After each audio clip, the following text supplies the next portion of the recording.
किस तरह से मोहब्बत की दुकान खोली रखी है उन्होंने। पार्लियामेंट में जाते हैं, फ्लाइंग किस देते हैं, झप्पियाँ मार लेते हैं, आंख मार देते हैं। लोग बोल रहे हैं कि भाई इन्होंने देश बेच दिया। अच्छा, कांग्रेस ने जब श्रीलंका इंडिया के बीच का पाक स्टेट का एक आइलैंड को जब श्रीलंका को दे दिया, उसने उधर देश नहीं बेचा। इन्होंने कांग्रेस ने तो रातों रात आपातकाल लगा दिया, सेकुलर शब्द थोप दिया हिंदुस्तान पे। अगर देश के प्रधानमंत्री यशस्वी माननीय नरेंद्र मोदी जी हिंदू मुस्लिम बेस पर राजनीति करते, आज सबसे ज्यादा अगर किसी चीज का लाभ मिला है तो मुस्लिम समुदाय को मिला है। मोदी जी ने 14 करोड़ लोगों को मुफ्त में शौचालय दिया, 9 करोड़ महिलाओं को मुफ्त में सिलेंडर दिया और 1800 गाँवों में बिजली पहुंचाई जहां तक अभी तक पहुंची नहीं थी। तो देश के प्रधानमंत्री ने मुसलमानों को फायदा पहुंचाने का भी काम किया। हमास ने क्या किया, वहाँ महिलाओं का पेट फाड़ के उनके पेट से बच्चा निकाल के भी हत्या कर दी, वहाँ महिलाओं की इज्जत लूट ली। क्या भारत गलत कर रहा है अगर उसका सहयोग दे रहा है? देश की सेना से आप सबूत मांग रहे हो कि आप जो सर्जिकल स्ट्राइक किए हो उसका सबूत दिखाओ। इससे बड़ी और दुखद बात क्या हो सकती है? इस केजरीवाल ने 2013-14 में जब वो नए आए थे, उन्होंने एक लिस्ट निकाली थी करप्ट पॉलिटिशियंस की, आज वो उन्हीं के साथ मिले हुए हैं। अब इससे बड़ी हिपोक्रेसी मैं क्या बताऊं।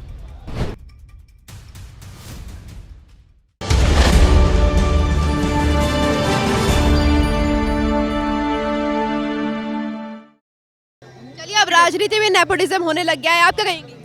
हाँ बिल्कुल है मैम, ये तो परिवारवाद की चल ही रही है। राहुल गांधी, प्रियंका गांधी और फिर इंदिरा गांधी, राजीव गांधी और नेहरू परिवार, पूरा इन्होंने ही राज करा हमारे देश पे। तो उन्होंने करा क्या? भ्रष्टाचार फैलाया और कुछ नहीं करा, भ्रष्टाचार के अलावा कुछ नहीं करा। किस तरह का भ्रष्टाचार फैलाया है? देखिए ना आप किस तरह का भ्रष्टाचार आप देख ही रहे हैं। कितनी बार फेल हो गए राहुल को, फिर भी राहुल को प्रेजेंट करते जा रहे हैं। लेकिन अब तो भारत जोड़ो यात्रा करें, उनका कहने का मतलब उन्होंने भारत जोड़ो यात्रा जो की है वो एकता लाने के लिए, लोगों में प्यार बांटने के लिए, सबको जोड़ने के लिए की है। हाँ देखिए ना वो किस तरह से मोहब्बत की दुकान खोली रखी है उन्होंने। पार्लियामेंट में जाते हैं, फ्लाइंग किस देते हैं, झप्पियाँ मार लेते हैं, आंख मार देते हैं। तो कहने का मतलब वो मोहब्बत की दुकान ही तो है उनकी। लेडीज़ों को देखते हैं, फ्लाइंग किस देने लग जाते हैं कि हाँ जी। हाल ही में मिजोरम पहुंचे, वहां जाके बयान दे रहे हैं कि बीजेपी ने तो पूरा मिजोरम बर्बाद कर रखा है। सत्ता में आते ही वहां के युवाओं को रोजगार नहीं मिल रहा है, वहां पे लोग परेशान हो रहे हैं, पूरा खत्म हो चुका है मिजोरम। अब वहां कांग्रेस लाने की जरूरत है। हाँ वो तो बोलेंगे ना मैम, अपने आप कांग्रेस ने इतने साल देश पे राज करा, कितना देश को आगे बढ़ाया, कहाँ थी हमारी इकोनॉमी। और अब मोदी जी के आने के बाद में हमारी अर्थव्यवस्था 5वें नंबर पे पहुँच गई है और आने वाले समय पे 3रे नंबर पे पहुँच रहे हैं। आज वर्ल्ड में भारत का नाम हो रहा है। किस तरह से नाम हो रहा है वर्ल्ड में? देखिए ना G20 का सम्मेलन हुआ, कितने 29 यहीं के इंडिया के ही यानी भारत के कई लोग बोल रहे हैं कि G20 करके हजारों करोड़ों रुपए बर्बाद कर दिए मोदी जी ने। अच्छा, तो उससे हमारा कोई वो नहीं होगा, फायदा नहीं होने वाला। ये सवाल तो आप ही में से एक में आया है ना, आप क्या कहेंगे? देखिए फायदा होने वाला है ना मैडम। देखिए आज इन्वेस्टमेंट भी तो आएगी ना, उसी के अकॉर्डिंग आ रही है। वो कोई नहीं देखेगा, क्योंकि किसी को घर में मेहमान आता है मैडम, उसको अच्छी तरह खातिर करते हैं, सब कुछ है, वो आगे डील करता है। कल को शादी भी आप करेंगे तो उसमें भी एक अच्छी डील होती है, कोई भी करे फैमिली में तो ये एक डील है होती है ये। और ये बहुत तरीका अच्छा है ये जो प्रधानमंत्री मोदी जी ने जो कर चुके हैं ना, वो आगे आने वाले टाइम में अभी तक किसी ने पीछे 47-45 हजार करोड़ों रुपए का इन्वेस्टमेंट, 47-45 हजार करोड़ों का इन्वेस्टमेंट। क्या हो गया मैडम? क्या किसी के घर में आओगे, क्या उसको कैसे खिलाओगे, कैसे रास्ते दिखाओगे, क्या उसको तालाब में कोई होके लेके आओगे क्या? ये तो एक अच्छा कर रहा है मोदी, अच्छा काम कर रहा है, कोई खराब थोड़ा कर रहा है। जो भी चलिए मोदी जी के 5 अच्छे काम गिनवा दीजिए। 5 काम मैं गिनवा रहा हूँ। मोदी जी ने 14 करोड़ लोगों को मुफ्त में शौचालय दिया, 9 करोड़ महिलाओं को मुफ्त में सिलेंडर दिया और 1800 गाँवों में बिजली पहुँचाई जहाँ तक अभी तक पहुँची नहीं थी। और कितने लोगों को बैंक खाते खुलवाए, 15 करोड़ लोगों का बैंक खाता खुला। 4 काम हो गए। 5वां, भारत की अर्थव्यवस्था पहले 9वें-10वें स्थान पे थी, आज 5वें स्थान पे। भारत की जो इकोनॉमी थी 2 ट्रिलियन, आज 3.7 ट्रिलियन है। तो काम रातों रात नहीं हो गए, ये 9 सालों में काम हुए सड़कों पे। और पहले कितनी सड़कें बनती थी डेली? 16 किलोमीटर भी नहीं बन पाती थी, आज पर डे 37 किलोमीटर सड़कें बन रही है। और मोदी जी को लाना क्यों है, इसका भी रीज़न बता दूंगा। मोदी जी को लाना इसलिए क्योंकि मोदी जी ने जो वादा किया था धारा 370 हटाएंगे, हटा दिया। राम लेकिन महिलाएं तो खुद इससे परेशान है कि हाँ ये सब कर दिया, पर्दा पर्दा हटा दी, 3 तलाक हटा दिया, हमें कोई बेनिफिट नहीं हुआ है। महिलाओं के लिए क्या कहेंगे? महिलाओं के नाम पे सरकारी आवास हो रहे हैं, उनके नाम पे रजिस्टर, शौचालय बन रहे हैं तो महिलाओं के नाम पे बैंक खाते खुले। फिर भी जनता मोदी जी के लिए बेबाक क्यों हो रही है? इस देखिए जनता कोई भी घबरा नहीं। आज आप देखोगे कि मोदी जी ने महिलाओं के खाते में कोरोना काल में 500 रुपए की 3 किस्त भेजी, किसानों के खाते में 6000 रुपए सालाना भेज रहे हैं। तो मोदी जी तो महिलाओं के लिए तो सब कुछ। अभी देखो संसद भवन में 33% रिजर्वेशन, आज तक किसी ने सोचा था?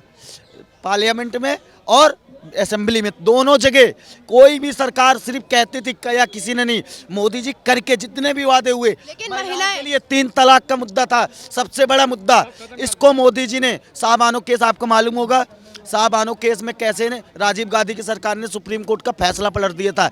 इन्होंने, कांग्रेस ने तो रातों रात आपातकाल लगा दिया, सेकुलर शब्द थोप दिया हिंदुस्तान पे, क्या क्या इन्होंने नहीं किया। लेकिन मोदी जी का एक भी, इन्होंने कहा था जो कहूंगा वो करूंगा और ना खाऊंगा ना खाने दूंगा, करके दिखाया। नमामि गंगे के तहत मैम आप देखोगे कितना गंगा जी साफ हो गए पूरे यूपी में। और यूपीआई पता है आपको? यूपीआई दुनिया इसका लोहा मान रही है। लेकिन कुछ लोग तो ये बयान सामने देते हैं कि स्वच्छ भारत अभियान के नाम पर मोदी जी कचरा नहीं धन साफ कर रहे हैं। ये तो लोग कहेंगे, क्योंकि ये देख लीजिए दिल्ली में केजरीवाल ने बोला था 3 महीने में यमुना साफ कर दूंगा, कसम खाई थी। इन्होंने कहा था मैं क्या क्या कर दूंगा, कुछ नहीं किया केजरीवाल। लेकिन मोदी जी ने जो बोला था, नमामि गंगे चले जाओ बनारस में, गंगा जी है हमारे इलाहाबाद प्रयागराज में, आज उसमें जाके आप डुबकी लगा सकते हो। पहले डुबकी लगाने के लिए कचड़े फेंके रहते थे, कंपनियों का पॉल्यूशन जाता था, लेकिन काम गाँव गाँव तक मोदी जी ने करके दिखाया है। कुछ लोग तो कह रहे हैं हिंदू मुस्लिम की राजनीति करते हैं बीजेपी वाले। इस पर मैं आपको जवाब दूंगा। अगर देश के प्रधानमंत्री यशस्वी माननीय नरेंद्र मोदी जी हिंदू मुस्लिम बेस पर राजनीति करते, आज सबसे ज़्यादा अगर किसी चीज़ का लाभ मिला है तो मुस्लिम समुदाय को मिला है। भारत आयुष्मान कार्ड 5 लाख रुपए की योजना का प्रधानमंत्री जी ने योजना चलाई, आज उन्होंने लागू कर दिया कि जिनके राशन कार्ड में 6 नाम होंगे तो वो उस योजना का लाभार्थी होगा 5 लाख रुपए का। सबसे ज़्यादा मुस्लिम समुदाय के ही मिलेंगे 6 और 7 बच्चे, हिंदू समुदाय के तो 2 या 3 मिलेंगे। तो भारत आयुष्मान कार्ड बनाने का अगर काम किया है तो देश के प्रधानमंत्री ने मुसलमानों को फायदा पहुंचाने का भी काम किया। पर यहाँ तो युवा भी बोल रहे हैं कि हमें एक बार राहुल गांधी जी को मौका देना चाहिए, कुछ अच्छा करके दिखाएंगे। लोगों के बीच जा रहे हैं, कुली बन रहे हैं और जनेऊ पहन रहे हैं, सभी चीज़ें फॉलो कर रहे हैं जो पहले नहीं किया करते थे। राजा बाबू बन रहे, एक फिल्म आई थी राजा बाबू, अलग अलग स्टाइल में दिखाया गया था। अच्छा, केंद्र सरकार द्वारा इजराइल का सपोर्ट किया जा रहा है, तो उस पर भी अभी राहुल गांधी जी का जो बयान सामने आया है, उन्होंने कहा कि इजराइल की परवाह है, मणिपुर की परवाह नहीं है आपको। अच्छा एक बात बताइए आप हमारे से, इस भारत को भारत माता क्यों कहा जाता है? यहाँ महिला की इज्जत करनी जानता है इनका इंसान, इसलिए कहा जाता है। वहाँ क्या हुआ? हमास ने क्या किया? वहाँ महिलाओं का पेट फाड़ के उनके पेट से बच्चा निकाल के भी हत्या कर दी, वहाँ महिलाओं की इज्जत लूट ली। क्या भारत गलत कर रहा है अगर उसका सहयोग दे रहा है? क्या कर रहा है? तो सुनो एक मिनट, बात मणिपुर की करेंगे, पूरे भारत की बात नहीं करेंगे। मणिपुर में महिला के साथ क्या? ये वे नपुंसक लोग बोलते हैं जिनको अपना भी नहीं पता। पूरे भारत में महिला का एक सम्मान नहीं होना चाहिए। क्यों करता है मणिपुर की बात? क्यों राजस्थान की नहीं होती? क्यों उत्तर प्रदेश की नहीं होती? क्यों दिल्ली की बात नहीं होती? या 36 टुकड़े हो जाते हैं एक एक लड़की के। एक तरफ आप मणिपुर के हिंसा की बात करते हो, ऊपर से आप पैलेस्टाइनियों का साथ देते हो। एक तरफ आप बोलते हो कि महिलाओं के साथ ऐसा होना नहीं चाहिए, ऊपर से आप कश्मीरी फाइल जैसी मूवी को बैन करते हो। तो आप अपनी हिपोक्रेसी दिखा रहे हो ना इधर। ये मूवी नहीं है, ये इंसान की जीती जागती तस्वीर है जिनके साथ अत्याचार हो रहा। बात कर रहे, मूवी बता रहा है क्या हो रहा था कभी कश्मीर में। क्यों 67 साल में आजाद क्यों नहीं कराया था कश्मीर को? कहाँ थी 67 साल तक सरकारें? बता रहे हैं ना, बैन क्यों कर रहे हो? बैन क्यों कर रहे हो? दिखाओ सच्चाई, दिखाओ सच्चाई। केरला में जो हुआ उसकी सच्चाई तो बाहर आ रही है, तो दिखाते क्यों नहीं? जो भी देश के आप सेना से आप मांग रहे हो कि आपने दिखाओ, सबूत दिखाओ। देश की सेना से आप सबूत मांग रहे हो कि आप जो सर्जिकल स्ट्राइक किए हो उसका सबूत दिखाओ। इससे बड़ी और दुखद बात क्या हो सकती है? आपको नहीं लगता कि हर सच्चाई को दिखाने के लिए प्रूफ की ज़रूरत होती है? आप जब देश की सुरक्षा की बात होती है ना मैडम, कुछ चीज़ों को लोगों की सुरक्षा के लिए रखा जाता है। जो फौजी भाई हमारे सर्जिकल स्ट्राइक किए थे, अगर हम उनका वीडियो प्रूफ लेके दिखा देंगे, कल तो उन्हीं को टारगेट किया जाएगा। फिर अब उनके परिवार की रक्षा की बात कौन करेगा? आप बात समझ रहे हैं? जहाँ पे आप एक पार्टी है जो बोल रहा है कि नहीं हम देश में नया रेलवे लाएंगे। कौन पार्टी है? आप जानते हैं, मैं उनका नाम, मैं कोई पार्टी का समर्थन नहीं करता, लेकिन मैं इतना जानता हूँ, मैं जितना देख लिया हूँ, मैं 21 साल की उम्र है, मैंने जितना देख लिया, एक पार्टी है जिसने देश के बदलाव के लिए काम किया और दूसरी पार्टी है जो बोल रहा है कि नहीं यार हमें लोगों को जो नीच जाति के लोग, अरे उनको तो मिल तो रहा है ना, और कितना दें, सबको बराबर का हक मिल रहा है। अगर आप उसमें भी बोलोगे नहीं यार उन लोगों को नहीं मौका नहीं मिल रहा है, क्या मौका नहीं मिल रहा है? सबको मौका मिल रहा है। आप सीएए का विरोध कर रहे हो, सीएए की अगर सीएए आता है ना, मैं बता रहा हूँ जितने भी ये रोहिंग्या रेफ्यूजीज है, जितने भी ये रोहिंग्या रेफ्यूजीज हैं उनको फिर भेजा जाएगा बाहर। आज उन्हीं रोहिंग्या रेफ्यूजीज की वजह से, मैं बोल रहा हूँ मेवात का जो कांड हुआ, आप अगर ध्यान से देखें उसमें आधा से ज़्यादा रोहिंग्या रेफ्यूजीज है। बांग्लादेश से ये लोग वेस्ट बंगाल के थ्रू आ रहे हैं, ये लोग क्यों उनको लाने दे रहे हैं? Just because of the vote bank politics ma'am. तो आप कहते हैं कि वोट बैंक पाने के लिए किसी भी हद तक गुजर जाते हैं? सही बात है, सही बात है। आज की पॉलिटिक्स ऐसे ही हो रही है। दुखद की बात यह है, जब मैं आपको दो एग्जाम्पल देता हूँ, इंडिया और इजराइल में आप देखिए, जब भी उनके देश के ऊपर संकट आती है ना, उनके कंट्रीज के पॉलिटिकल पार्टी मिल जाते हैं, एक हो जाते हैं। हमारे देश में यहाँ उल्टा हो रहा है।